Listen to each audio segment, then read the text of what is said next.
Up next, our final program from the 2014 Boston Book Festival. Daniel Dennett and Stanislas Dehaene look at the brain and human consciousness.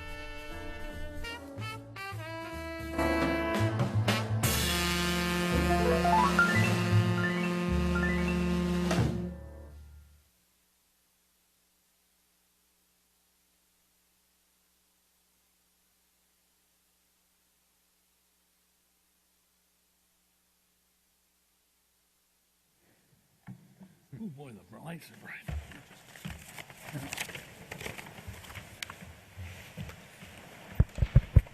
Bonjour. I see some people replying in French and some people freeze. Don't worry, it's not going to be in French. Good afternoon. It's my pleasure to be present at this year's Boston Book Festival.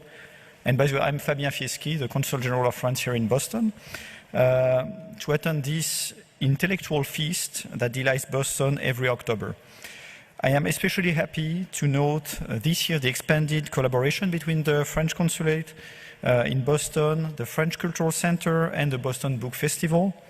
In partnership, we have facilitated the visit of 4 remarkable French authors: Marc Crépon, a philosopher and historian; Jean-Claude Redonnet, a specialist of Francophone culture in the United States; Hervé Tisse, a chemist who brought a revolution to our approach of cooking; and Stanislas Dehaene, a world-renowned cognitive neuroscientist and psychologist.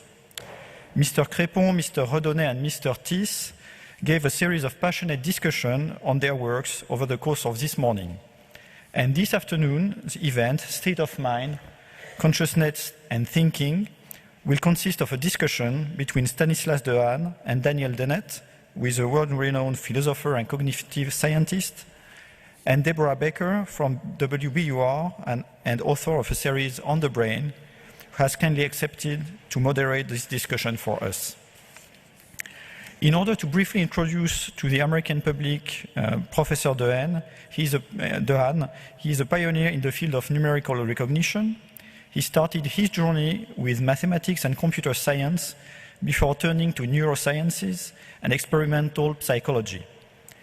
Beyond leading a laboratory in France's National Institute for Health and Medical Research, INSERM, he is a professor at one of France's most prestigious institutions, the Collège de France. In his latest book, Consciousness and the Brain, Deciphering How the Brain Codes Our Thoughts, Professor Dehaene discusses his team's more than 2 decades of work on conscious access to perceptions, the human perception of consciousness, and the mind's ability to understand its own existence. Using scientific tools, his team of researchers has tried to turn an age-old philosophical conundrum into an experimental question. This book has already received both a starred review from Booklist and praise from the Washington Post and Scientific American Mind. We would like to thank the Boston Book Festival, in particular its executive director, Debbie Porter, and also its coordinators and volunteers for all their hard work and effort in organizing this sensational event. And finally, I would say that we look forward to use our brain for consciously exploring the many options around Copley Square this weekend that the Boston Book Festival is bringing to us. So thank you to our speakers, and thank you for your attention, and merci beaucoup. Thank you. Hello, everyone. Can everyone hear me okay? Yeah, good. Welcome. It's so good to see so many of you here today at the tail end of the book festival. So we've got a big topic, big questions, questions that people have been asking for hundreds of years and researchers have been trying to figure out. What is human consciousness? What is thinking? How do we measure it? How do we know? How do we know we're thinking about thinking? All kinds of interesting questions, and we've got 2 of the world's leading researchers on this to talk about it, and luckily they agree with each other. So this is not going to be a debate. They're going to each present their books for about 15 minutes, and after that we'll chat a little bit, and then we'll open it up for questions from you. So I'm going to start by having Professor Dehaene give you a little bit of a presentation about his book, and it's fascinating. It's about consciousness and measuring consciousness. He's come up with some of the latest ways that neuroscience can actually measure human consciousness, and he's going to tell you about that first. So I'm going to let him do that. Thank you. Well, thank you very much. Thank you for being here on a beautiful Saturday afternoon. And thanks to the Consulate and to the Boston Book Festival. The topic today, of course, is a huge one. Is science legitimate to address the problem of consciousness, or is this a bridge too far? Is consciousness beyond the reach of science? When you are among neuroscientists, my fellow colleagues often think that consciousness is the holy grail, something you do after retirement maybe, but not when you are my age. And there are, of course, several objections to there being a science of consciousness. The question, of course, is whether neuroscience is limited to objective events at the brain level, whereas subjective experience, therefore, should escape scientific investigation. And there is a very big difficulty also in this field, which is that we all have dualist intuitions. It's not just due to philosophers. It's not just due also to religious systems or to legal systems that make us feel there's something very different to free will. It's a very basic intuition that we all have that, for instance, our mind is special, that our mind flies away in dreams, as was already painting in the Lascaux cave 18,000 years ago, the idea that when a person is dreaming, the mind flies away as a bird, and which has been painted so many times and represented in so many cultures. We all have this intuition the mind is special, and it's very hard to see how it could be attached to the body. We blame this idea to some extent on René Descartes, but because I am French, I would like to defend René Descartes. There's been a lot of Descartes bashing these days with Descartes' errors and so on. I'd like to submit that Descartes was actually one of the pioneers of the science of the brain and mind. And if you read Descartes, as I did, you will see that he was really a materialist who was trying to explain a lot about the brain in terms of a machine. Respiration, waking, sleeping, the reception of light, sound, odors, retention of memory, external movements follow in this machine simply from the disposition of its organs, as wholly naturally as the movements of a clock or other automaton follow from the disposition of its counterweights and wheels. So Descartes tried to be a materialist. He tried to explain vision, action, memory, even wakefulness and sleep in terms of the machine. But he had to appeal to dualism because he was honest. And he couldn't see how this machine could do flexible speech production, could have flexible behavior. The sort of things that precisely, as we will see, we attach today to the higher levels of consciousness. But I think cognitive science is beginning now to be able to address this issue. So what's new since Descartes? Well, for one thing, I think one of the key ingredients to the science of consciousness that I am trying to expose in this book, Consciousness and the Brain, is the notion of minimal experimental paradigms. We are able to play with consciousness in the lab. And here are some of the paradigms: masking, binocular rivalry, attentional blink, that can all be used to make pictures disappear from your consciousness at will and reappear, so that consciousness can be turned on and off, and we can measure the consequences at the brain level. I'd like to try a little demonstration for you. I hope this will work. So I'm switching to this software, which is actually the one that we're using in the lab, even last week. And it will come in a second. You will see a fixation cross that you have to look at. Here it comes. And then on the periphery, I will flash a digit, very briefly. But you'll see it. And then there will be a delay, and then there will be letters. And this is the exact disposition we use in the lab. So if there is a long delay between the digit and the letters, I hope you can see this digit very quickly, very clearly. Although it's brief, like it's 4 here, or 6, I hope you can all see it. But now we make the delay shorter and shorter between the digits and the masks. And at some point it'll be so short that the phenomenon of masking will appear, and I hope it's the case now, that I swear to you, I didn't cheat, the digit is still present there. It's appearing in your retina. It's what's called a subliminal image. Don't sue me, you're all being submitted subliminal images. That's exactly how we can play with this. You know, sometimes the digit will appear in your consciousness. Some of you may say, oh, I just saw it, but most of you don't, okay? So, just a second. I just need to go back to this. Here we go. So, well, here are actually the two other ingredients that we use in the lab. One is focusing on very simple things. That's what we call conscious access here. The ability to perceive or not perceive an image. We are constantly bombarded by images all around us in this room, for instance. There's plenty of stimuli, but only one of them at a given moment makes it into our consciousness. This is a very simple meaning of consciousness. We may start with something simple, this problem of conscious perception, and later on build up towards the bigger problems of self-consciousness or attention or vigilance. So that was essentially Francis Crick's big idea. Let's start with perception as a model for consciousness. The third important ingredient is quantifying introspection. In this paradigm that I just showed you, I can ask you on every trial, did you see the digit or did you not see it? If you see it, you can click a button. If you don't see it, you can click another button. So we can sort the very same stimuli as a function of subjective experience. This is, I think, something rather new for experimental psychology, the idea that subjective perception counts, not because it gives us access to the mind directly. You cannot introspect about how your mind works, but you can introspect about your experience, and this is in fact the defining feature of experience that we will correlate with brain activity. So we sort our trials as a function of subjective experience. Now, with all these ingredients, all we have to do, and of course that's a big all, is we can measure brain activity. And you all know this has been a revolution in neuroscience. We can now measure brain activity thanks to functional magnetic resonance imaging. We can measure it through electroencephalography, magnetoencephalography. We can measure the small currents that are generated in the cortex when we think.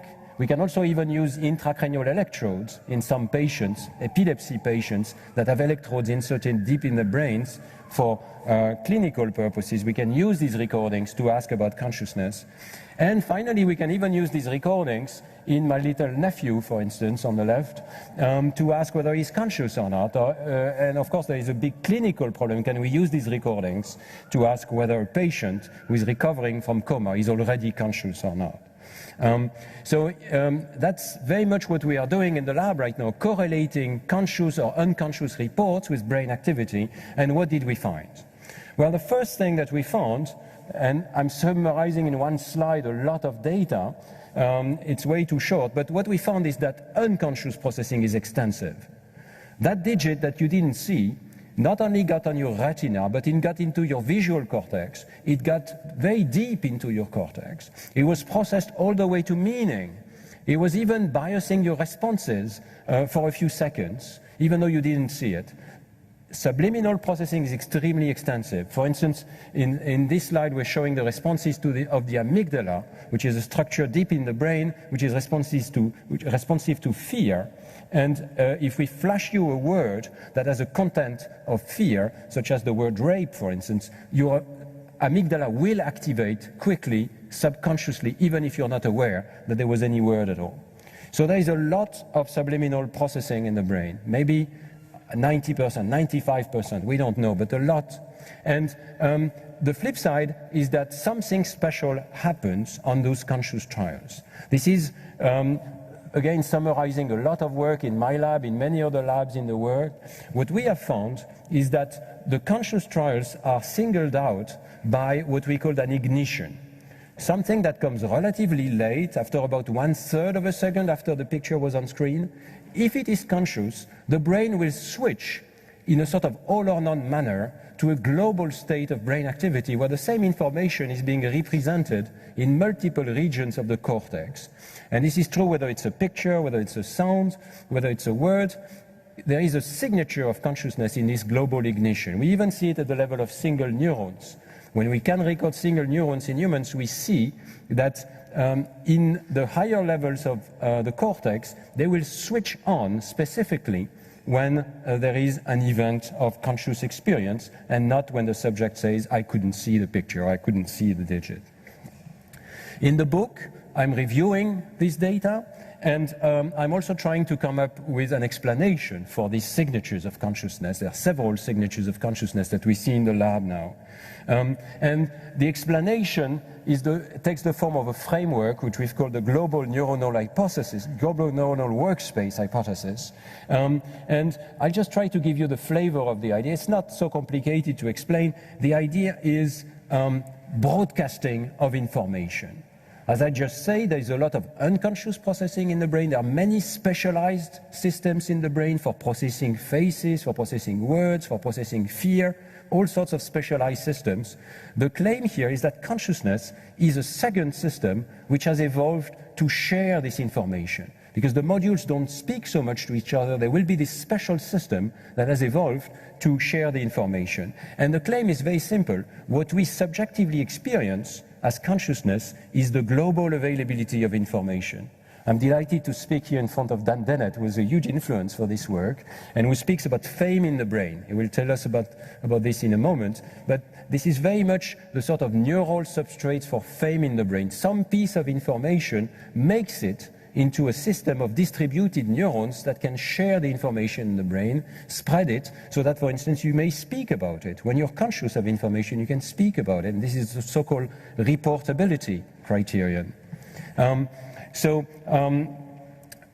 There is surely an evolved network of neurons that underlies conscious experience, and according to this hypothesis, these are special pyramidal neurons with long-distance connections that send their axons crisscrossing throughout the cortex. It's not a localized system, it's a distributed system where many areas speak to each other reciprocally, and there is considerable evidence that such a system has evolved, that it is present in the brain of all primates, and that in humans in particular, it has a special evolution where the neurons are larger, they are better adapted to the propagation of information. They have giant dendrites, the tree of arborescences that allow them to receive messages, and they have also longer axons that spread and diffuse the message.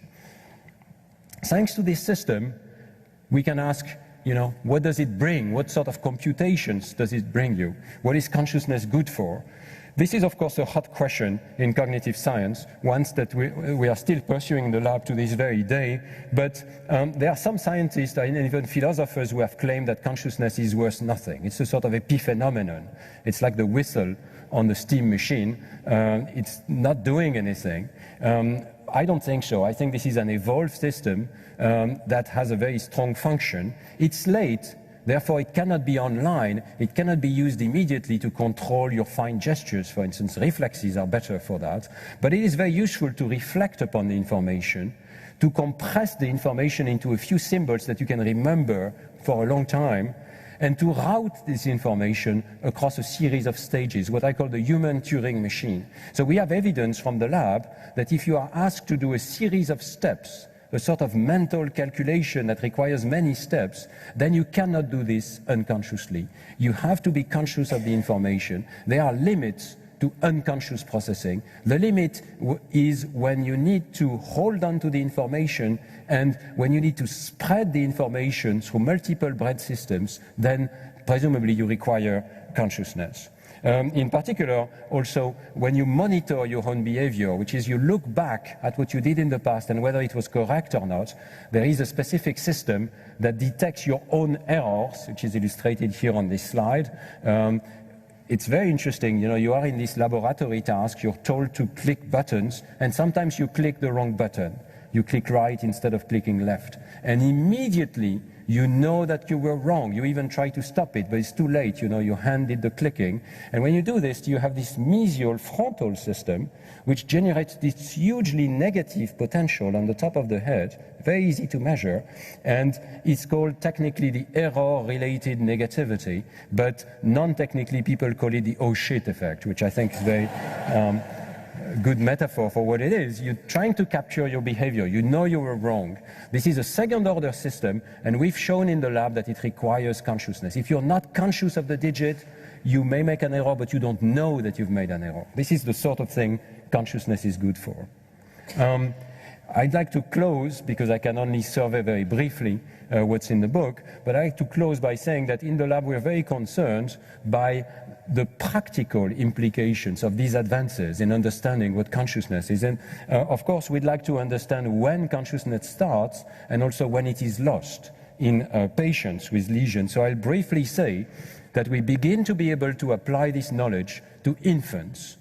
We can record brainwaves, for instance, from infants using electroencephalography, and then we can look whether the signatures that we found in human adults are already present in human infants. And we find that, yes, to some extent they are already present. We find that there is this ignition stage when we flash a face to babies, just like you were flashed a digit earlier, but babies prefer faces to digits, obviously.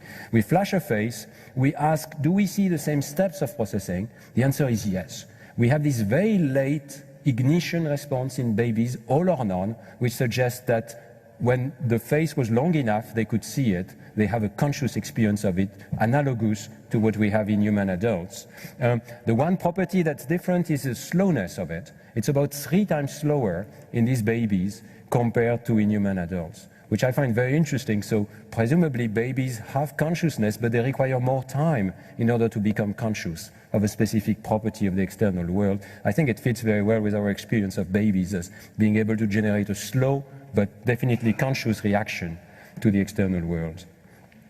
Much more difficult question to end with is, of course, consciousness in the clinic, a literal life and death matter.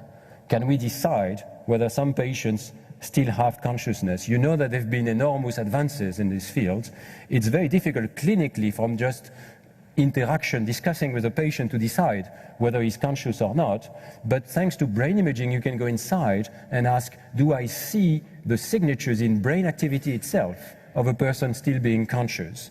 And here is illustrated the classical work of Adrian Owen using fMRI. He was able to show that one patient that seemed completely vegetative, that is to say supposedly clinically non-conscious, in fact still had high-level states of mental activity. If you asked her, for instance, to imagine visiting her apartment or imagine to play tennis, she was able for 30 seconds to hold in mind this state of brain activity, which corresponded to the exact same pattern of a normal person doing mental imagery of the same kind. So the suggestion was this person is conscious. And in fact, similar patients were even scanned using this as a code. You ask them a question, was your grandfather named Joseph? If you want to say yes, please imagine playing tennis.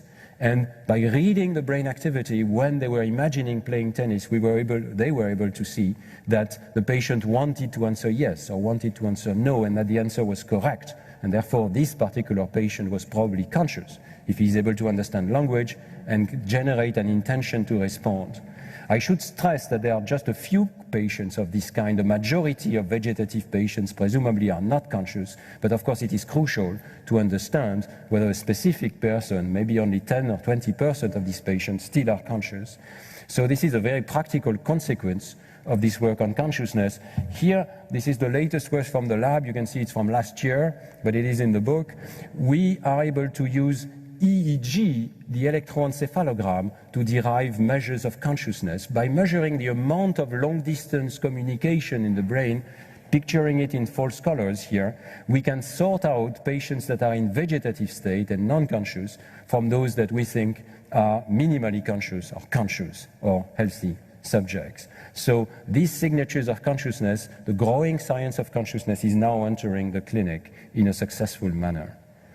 So with this, I think I should close. Of course, there are many other questions. There are many philosophical questions, and I look forward to hearing Dan Dennett talk about these more philosophical aspects of this growing science of consciousness. Thank you for your attention.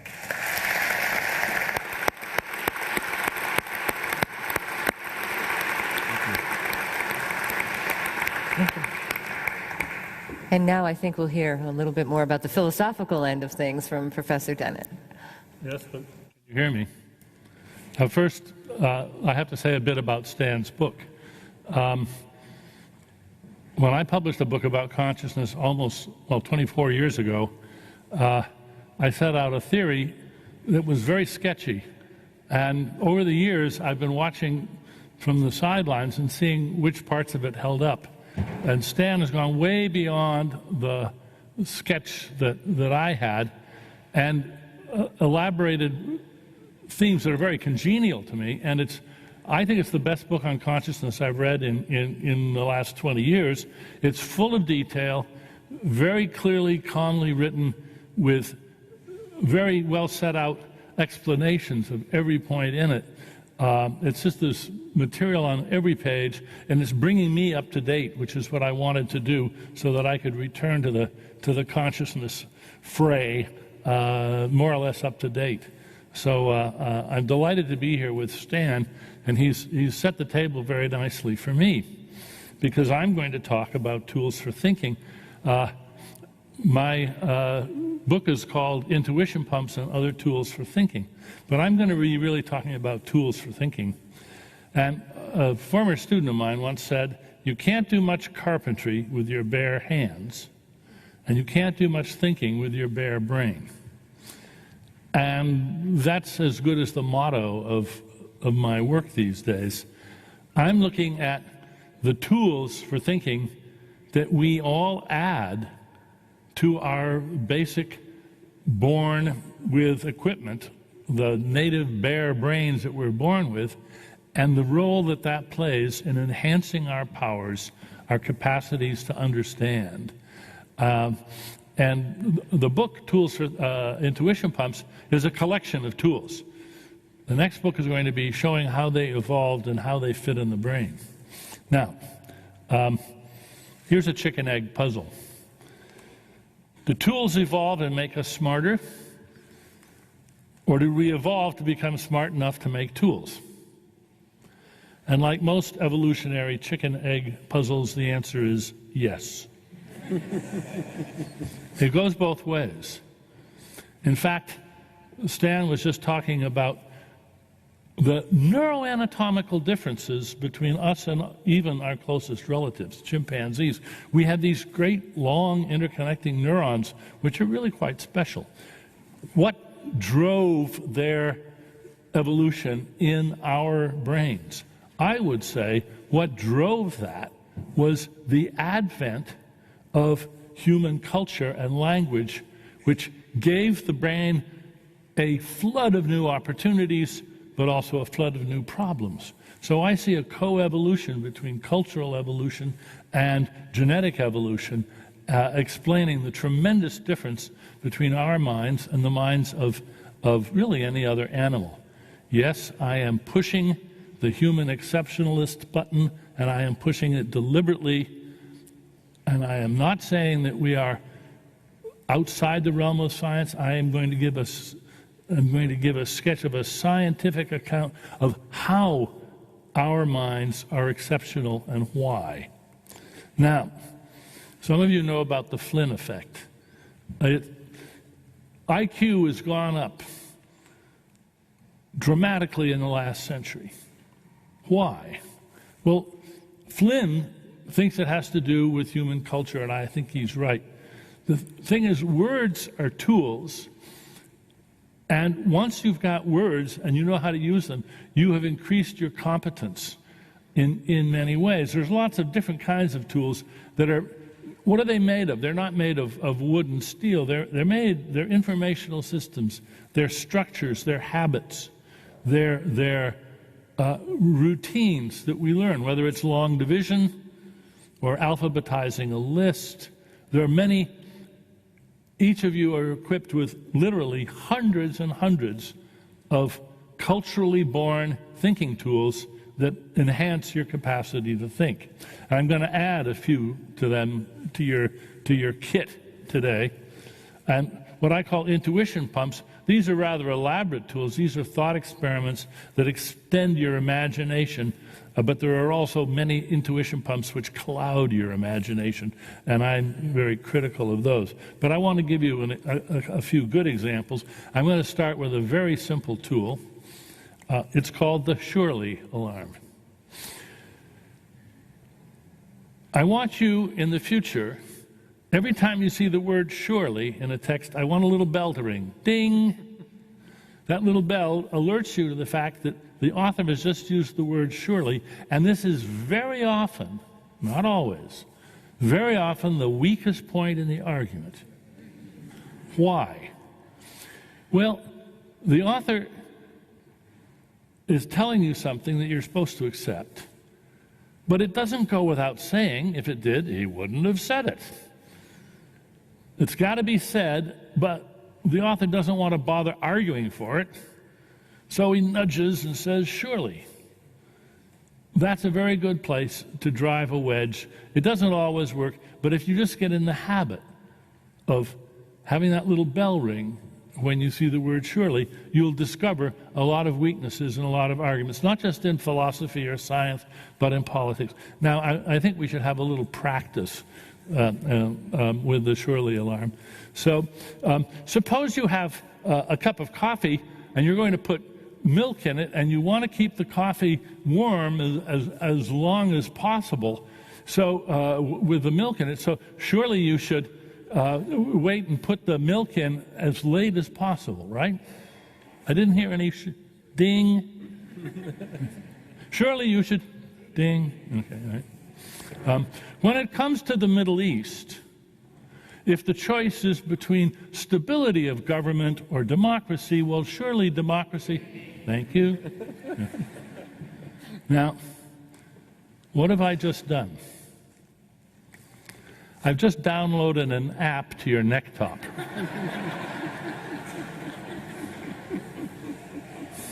I get letters from people saying, how do I turn the surely alarm off? And the point is, no, you leave it there with a host of others. It's a useful friend. It'll get in the way rarely, but you'd be surprised how often it works. Here's one of my favorite slides. On the left, we see a termite castle, an Australian termite castle. On the right, we see Gaudi's great church in Barcelona. Very similar structures, both inside and out. They're very similar. They're both artifacts made by living organisms. They are profoundly different when you think of the research and development, the R&D, and the design and construction. The one on the left, of course, was designed by termites. The one on the right by Gaudi. Oh, I got ahead of myself. Never mind. Can we go back to that previous slide? Thank you. The termites are clueless. There's no boss termite, there's no architect termite. There's a queen termite, but she's not in charge. These are thousands, hundreds of thousands of clueless little operators doing their thing, and they don't even know what they're doing or why. Gaudi, on the other hand, is a paradigmatic, charismatic boss. He's got blueprints and manifestos, and he's got it all worked out in advance. It's a very different sort of top-down design and construction compared with the termite colony. Now, we understand very well nature's way of doing termite-type building. What we need to understand is, how do you get from termite-type design and construction to Gaudi-type design and construction? That's a tall order, particularly because your brain is more like a termite colony than you might at first think. You got billions of neurons, they're each clueless. They don't know Baroque from Rococo.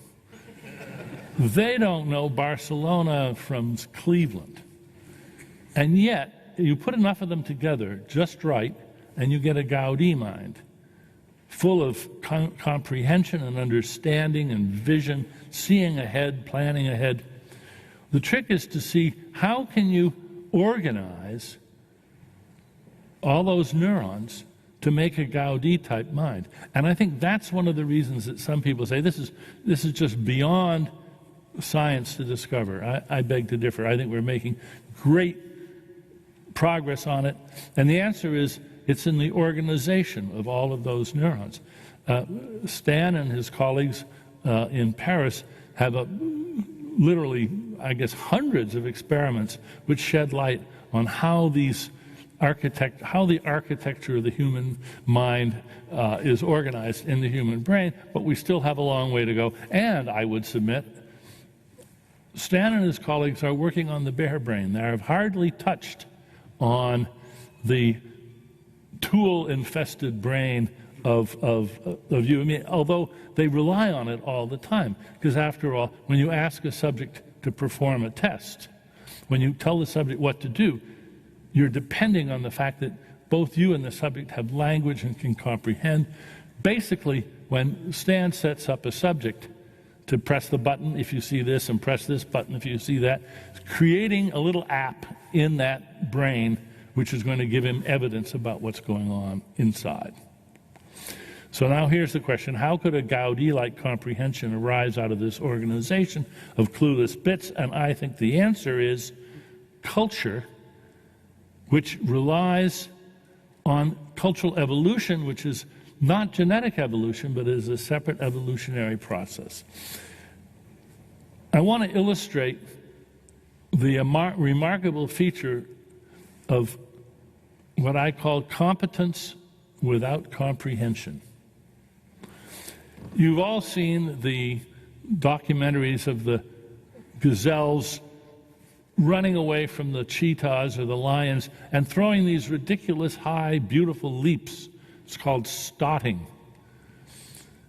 And people wonder, what's this stotting for? It's very energetic, it's dangerous, they're wasting time, it's not helping them get away from the predator. What are they doing? Well, it's pretty well worked out now. Here's what stotting is. It's costly signaling. The gazelle is saying, look at me. I can throw these ridiculous, expensive, athletic leaps. You still can't catch me. Go after my cousin. He can't do this. And the lions believe him. Now, there's the evidence shows that the animals that can stot are seldom predated. It's the ones that aren't strong enough, fast enough to do that expensive activity. They're the ones that get predated. So now look, I've given you the rationale of this. It's a signaling system. It's a communication system between two different species. But here's the important point. The gazelles don't have to understand that. They can be just as clueless as a termite. They don't know why they're stotting. They just have an urge to stot when the lion, if they can, when the lion attacks. And the lion doesn't have to understand why it isn't attracted to the stotting gazelle. It just doesn't seem very attractive as a prey item. It goes after the ones that aren't stotting. Neither the sender nor the receiver has to understand the message for the message to get through. That's a stunning, weird fact. But it's a very important fact because the same thing's true in our brains. Your optic nerve doesn't have to understand what's out there in the world that it's sending information to the visual cortex on. The different parts of your brain, the different collections of neurons can be quite termite-like and still carry information. Well, now, in the case of stotting, what shapes this behavior, what designs this behavior, is genetic evolution. Over the centuries, over the millennia, this communicative behavior has evolved and has been stabilized by the rationale that I mentioned. The same thing has to happen in the brain. In the brain, however, much of the stabilization has to be a case of intracranial evolution. There's no little guys in there that understand. There aren't. They're all quite clueless. But there are evolutionary systems, or quasi-evolutionary systems in the brain which can shape coalitions of neurons to communicate, discriminate, evaluate, and generate decisions, and none of the individuals have to understand at all, and yet comprehension is the result. Thinking tools, we're the only species that really has thinking tools. And the beautiful thing about them is, in effect, they evolved elsewhere. None of you had to invent long division or language or arithmetic or alphabetizing lists or calculus or any of the other tools that you may have in your kit. There's no other species that can share knowledge like that. You didn't get it from your grandfather and your great-grandfather and your great-grandmother. You got it from people you never met because it's transmitted by the culture.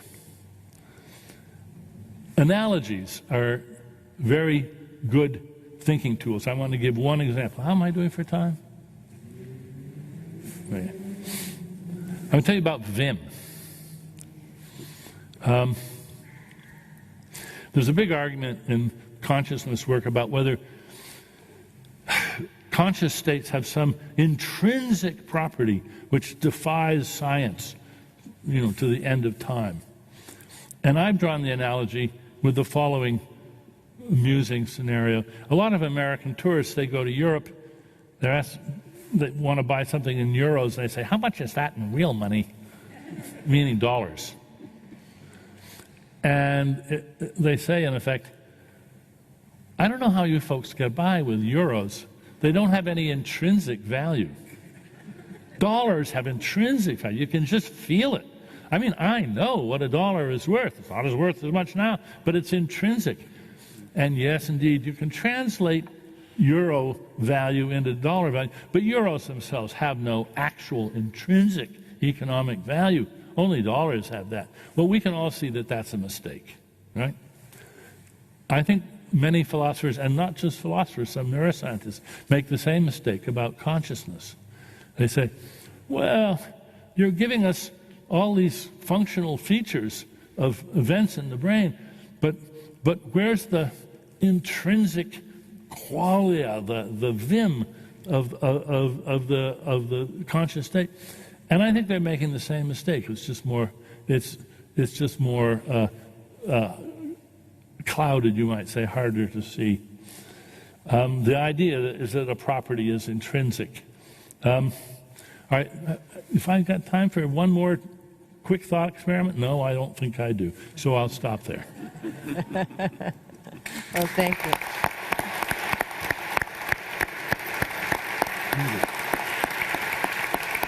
Maybe you can bring it up when we're chatting. I do want to mention that we are going to open it up for questions, and there are microphones in the room if you have a question. And afterward, they will be signing copies of their books, and you can talk with them afterward in Gordon Chapel. What I'm wondering, if you can both briefly address this, is what do you think your research and your measurements say about the notion of a human soul and consciousness? Professor Dehaan.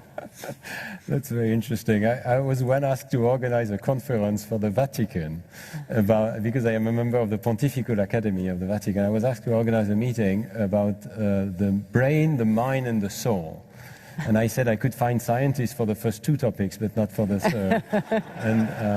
So is the notion of a soul not? We ended up organizing a meeting which was the brain and the human person, which I think was very interesting, actually, because that's exactly what we can deal about. We can deal about the various aspects of the human person, the feelings, the subjectivity, the pain, the social aspects. We had a very nice session on the social brain, which is an issue which is advancing quite a bit. So all of these aspects are being taken apart, basically. I don't think this leaves a lot of room for a separate concept of the soul, basically. I was asked this question some years ago by a very good Italian science journalist and philosopher, Giulio Girello. And the next day in Corriere della Sera in Milan, there was an article about it, and the headline was wonderful. It's become a sort of talisman for me. It said, "Sì, abbiamo un'anima, ma è fatta di tanti piccoli robot." Yes, we have a soul, but it's made of lots of tiny robots. And that's what I said. I said, there is a structure in the human mind which distinguishes it from other animal minds in that it grounds the competences and the attitudes and the inclinations that make us moral people, that make us worthy of love and capable of being held responsible. Now, that's the role that the soul has typically been given. That role is filled. It's just not filled with a different kind of thing. It's filled with apps that you download to your necktop. So, somewhat along that, in terms of perception, I, as a journalist, my beat primarily is mental health and criminal justice. Unfortunately, those two things collide quite a bit right now. So, when you're measuring consciousness and someone has a very different perception, if you will, than maybe most of us do. For example, if I look at that sign behind us, and to me it says Boston Book Festival, I've interviewed people who have significant differences in thinking, and they might think that sign says the CIA is looking for them, right? So how do you measure those very different types of consciousness or thinking, if you will? And what does the research tell us about that when it comes to mental health issues? Professor Dahan. Well, this is a very difficult question. I think we are indeed finding that there are differences in high-level brain organization. You are mentioning hallucinations or paranoia, and it's very true that there are anomalies being discovered in the brain of schizophrenic patients, including, interestingly, at this very high level of consciousness. So we did several experiments in the lab to show that, well, the results showed that unconscious processing was very preserved in these patients. They had no anomalies at the level of unconscious processing, but the process of conscious access was very different. It was much slower. It didn't have the same integrative capacity that we found in normal subjects. This is just a fact, and I think there'll be more facts of this kind suggesting that there are indeed pathologies at either the level of the processes themselves or at the level of the integration process, the workspace process. What we do with that as a society is another matter. Prison is the traditional answer, or psychiatry wards. I hope that with the science that we have, we may be able to find new answers, but I cannot presume on what they will be. I just see that there may be new drugs and especially new brain-computer interfaces that may add to our toolkit, as Dan was saying, to be able to maybe prevent or compensate for some of these anomalies. I think it's a question of which citizens are competent to be held responsible and allowed the freedom of motion and to be allowed to be out in the state. And we've learned a lot about those competences and pathologies of competence, which we morally have to take into consideration and recognize that some people are not able to govern themselves in the way we would want them to be able to govern themselves, so that we can permit them freedom of movement and freedom of choice in other ways. We have to do something with those people. They are a risk to others and to themselves. What we do, as Stan says, is very much a matter of the state of the art of what we can do. The fact is, there are non-invasive technologies which can make a significant difference. We can identify shortcomings, problem areas in people, and then, in effect, create eyeglasses for the mind for them to some regard, which can then raise them to the level where they can meet the standards for, shall we say, citizenship. A lot of people worry that as we learn more about neuroscience, we'll end up, nobody will be held responsible because we'll understand how everybody's brain works, and it'll all be just, there won't be any room for responsibility. I think that's a very misguided idea. The reason, what's going to prevent that is, if you like, political. People want to be held responsible because that way they get all the benefits of being out and in free society. That is as long as we keep the benefits for freedom high, we don't have to worry about creeping exculpation, as I've called it. It's not going to happen because people are going to want to be held responsible, and they're going to be willing to do what it takes to maintain their integrity and their autonomy in the face of whatever we learn about assaults on that integrity. Dan, I think you and I share this idea that autonomy and free will are genuine, right, in the brain. Yeah. They are not going to go away with more reductionist neuroscience. I think that personally that free will is just a property of the network that I was describing, that it generates these autonomous states of matter that self-organize, are filtered according to a Darwinian principle that you described, such that it's okay to describe this machine as having free will. It's not just what we think usually about free will as something non-determined. It is determined by the structure of the machine, but it is genuinely autonomous. We carry it autonomously in our brains. Do you agree with that? Yeah, I do, yeah. And what about the structure of the machine? You know, you brought up Gaudi. What about the structure of the machine that makes his machine create the way it does and others not create that way? And can you change the structure or alter the structure, you know, to make someone more Gaudi and artistic and be able to create structures like he did in Barcelona? I very much doubt that there will be, as it were, routine ways of generating super creativity in the near future.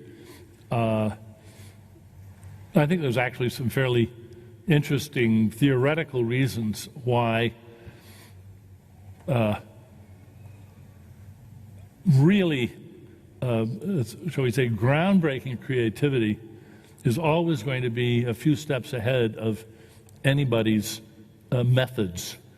There's not going to be any algorithm for creativity. Although many things what used to be creative can be sort of routinized. That's something that we learned.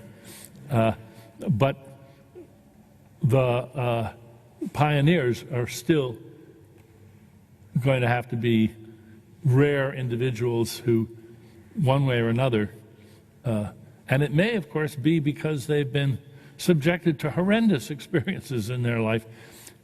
We don't want to foster that. But then again, the people who've been through those trials are often very creative. Professor Dahan, what do you think about that? Well, I don't think we have a science of super creativity, but we begin to have a science of how the brain changes with education. And I wanted to react actually to what Dan was saying. I think there is a growing science of going beyond the bare brains. How, for instance, education to reading or education to mathematics is changing the brain in a way that not really expands it, but makes it more flexible, makes a better use of the available resources. The idea is that there is a lot of redundancy in the bare brains, if I may take your expression, and by education we learn to diversify what it's doing. We recycle parts of the brain to do letter recognition, whereas it was just doing object and face recognition. We're doing something else with it, something slightly different. And in this way we have more processors, we are more apps in your sense, we have more flexibility in the available routines. I see mathematics very much in this way. Mathematically trained person is one that has at its disposal a lot more options to look at the world, to generate pictures of the data that it gets, he or she gets. And we begin to have a science of that. We can see literally the difference between a literate brain and an illiterate brain, or the difference between a mathematically trained person or not. This was largely the topic of my previous books, actually, so I didn't talk about this today, but reading in the brain is very much about that. Yeah. And what about the role of emotion and what we know about emotion and how it affects consciousness? I mean, you had mentioned when a word is flashed, a word that may create fear, like the word rape, and what happens to various areas of the brain and how you measure it. How does emotion affect consciousness? I think many of us can probably remember something that maybe was traumatic or fearful, and we may forget. Right? We may forget that happened, or we may have a cloudy memory of the details of exactly what happened, because it seems as if our mind almost compensates for that, right? And lets us not remember or not be conscious of some of the details. What do we know about what's going on there in terms of our consciousness and in terms of how we can tell what's going on there? Let me jump in. Okay. Because I want to change your question a little bit. I would say that the big difference between a human brain, any animal brain, and any of the computers we've built so far is that in a human brain, all control is ultimately by emotion. It is by the modulation and competition and negotiation between different affective states and neuromodulator floods. There's no boss in there. There's no cop that's prioritizing. What does the prioritizing, what lets you concentrate on one thing or distracts you, what thrills you or depresses you, this is what determines what you think about next, not any other sort of master program. So it means that emotion, the idea of the emotionless computer brain is bad science fiction. So what about the idea of a conscious computer? Yes, but it's going to have to be one where the control structure is very different from the control structure of the computers of today. We have just a minute, I think. So, well, I want to say I agree about the conscious computer. I think the emotions are no longer treated in cognitive science as a separate system. It's been discovered that every single of our emotions is an evolved system with a specific computation in mind. So emotion is computation. And each of these neuromodulation systems is there to add a very precise variable to the learning algorithm. A bit of attention, a bit of additional error processing, so on and so forth. And contrary to what Freud said, these systems very often add to the processing of external stimuli such that they enhance our consciousness, not diminish it. So we found, for instance, that these emotional words, they break in to consciousness with a lower threshold. They don't need as much exposure in order to become visible because they're helped by these emotion systems. Yeah. All right, great. I'd like to open it up for questions. Ooh, we have a line. Question. Yes, question. I was fascinating topic. I was intrigued by the example you gave, Stan, about the patient who was asked to answer a question and to think of playing tennis if the answer was yes or no. Very, very intrigued by that. My question is, are we saying that science, we're at a stage where we can read people's thoughts and minds? Did I understand that correctly? And then the second part of my question, how far are we, if we're able to do that, to go the other way, where we can put thoughts in people's mind through like the Matrix, you know, the movie The Matrix, something like that? These Just are curious. Wonderful questions, thank you. Yes, if we believe there is an identity between every thought and every pattern of the brain, we should be able to go both ways, right? And it begins to work. There is, for instance, fascinating new experiments about decoding mental states. We've been able in the lab to decode which number people are thinking and holding in memory by just looking at the pattern of activity in one specific brain area, which relates to number sense in the parietal cortex. People have been able to decode by waking up a person while she is being scanned and asking her what she was dreaming about. You can use the pattern of brain activity just before she was awakened to guess better than chance what she was dreaming about. So this is the state-of-the-art science. This is a Nature paper from last year. Should we be worried about this? Well, first of all, it's only above chance. The scientific demonstration is you can do better than chance. It's not that you can read every thought, and this is not at all the case for the moment. Furthermore, it systematically requires the help of the person who is being scanned. She must lay still, she must participate, she must try to amplify these signals by concentrating and so on. So it'll be extremely easy to disrupt this experiment and turn it to nothing if the person was not willing to collaborate. So I don't think we have to worry too much about the negative uses of this possibility, but it's real, and in theory, of course, every thought is a state of the brain. Yes. I wonder whether you would speak further on the relationship of self-consciousness to consciousness. You alluded to that, and Dr. Dennett, I wonder whether you would speak briefly on the qualifying word quasi, when you corrected yourself from saying evolutionary processes in the brain to quasi-evolutionary processes in the brain. Yeah. There's a lovely book by Peter Godfrey Smith on Darwinian Populations and Natural Selection. That's the title, where he introduces some very elegant diagrams which lets you see that in addition to the pure cases of natural selection, the sort of parade core cases of natural selection, there are lots of processes which are like natural selection in one or two or maybe three features, but they're not classic cases. The development of the nervous system in the individual brain is very much a matter of generation of lots of extra neurons which compete, and only some of them get to survive and populate the region, and the rest are absorbed and lead to another generation. The very building of a brain is a quasi-evolutionary process. Then, once you've built a brain, the learning in the brain is another quasi-evolutionary process. Now, there have been no dearth of theories of these evolution in the brain hypotheses over the last 50 years or so.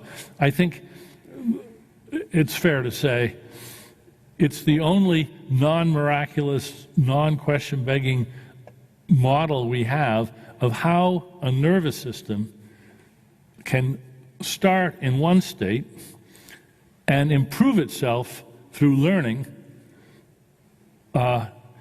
from taking in information from the world. Unless it's got a miraculous demon in there, it's going to have to do it by a quasi-evolutionary process.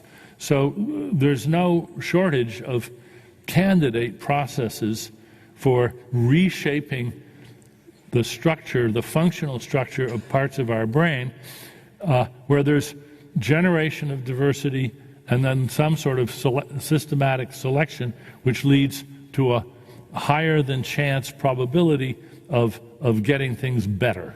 It's a constant self-improving phenomenon. And the relationship of self-consciousness to consciousness? Oh, good. And I'd like Professor DeHaan to comment on that.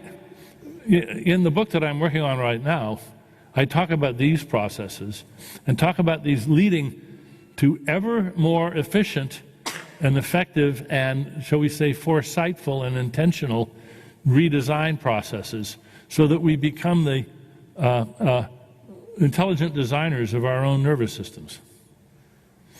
And we're the only intelligent designers.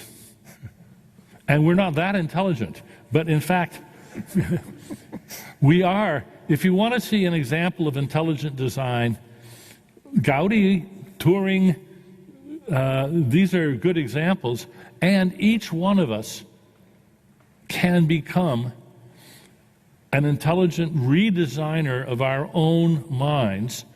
That's very much what self-consciousness is about. One word about this, yes, perhaps? go ahead. Yeah, sorry. So what I described today, conscious access is really level 1 of consciousness, if one may say, access to external information. Now, level 2 is access to that information itself. So self-consciousness, a way to represent what you've already represented in the external senses.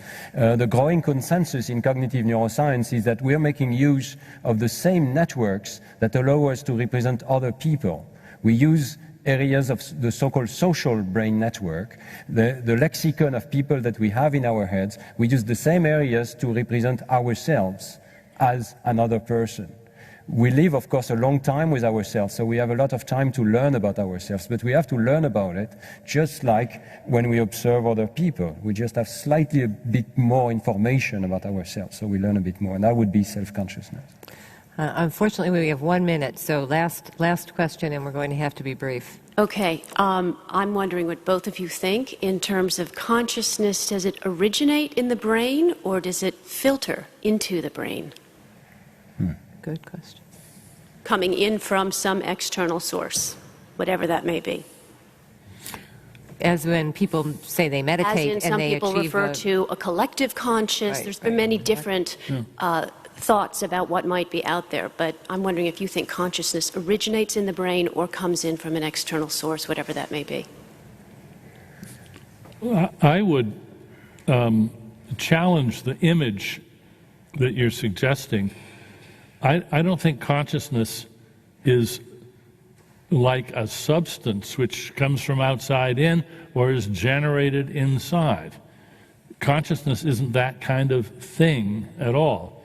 Consciousness is a huge set of emotional and cognitive competences that intermesh in all sorts of ways, influenced by external stimuli, external inputs, but also, and Stan is very good on this in the book, a lot of it is endogenously driven. There's a lot of internal, spontaneous generation of activity without which we wouldn't be able to do half of what we do.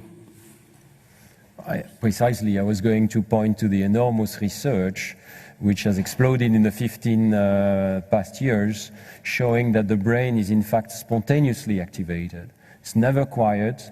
Even if you lie and think you're resting, there is, throughout this workspace system that I was too brief to describe today, there is spontaneous waves of activity that correspond to the flow of thoughts, mind wandering that constantly occurs in your mind.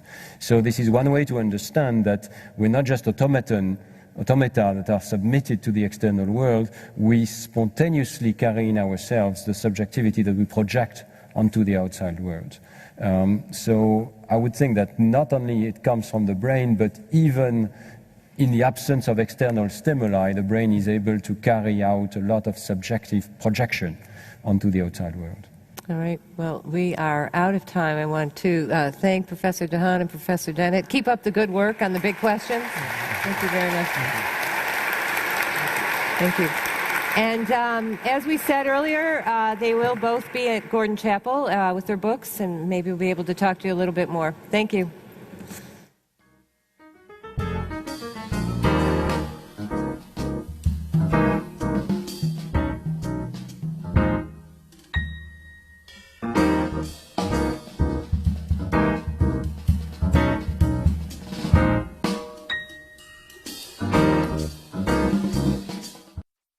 Is there a nonfiction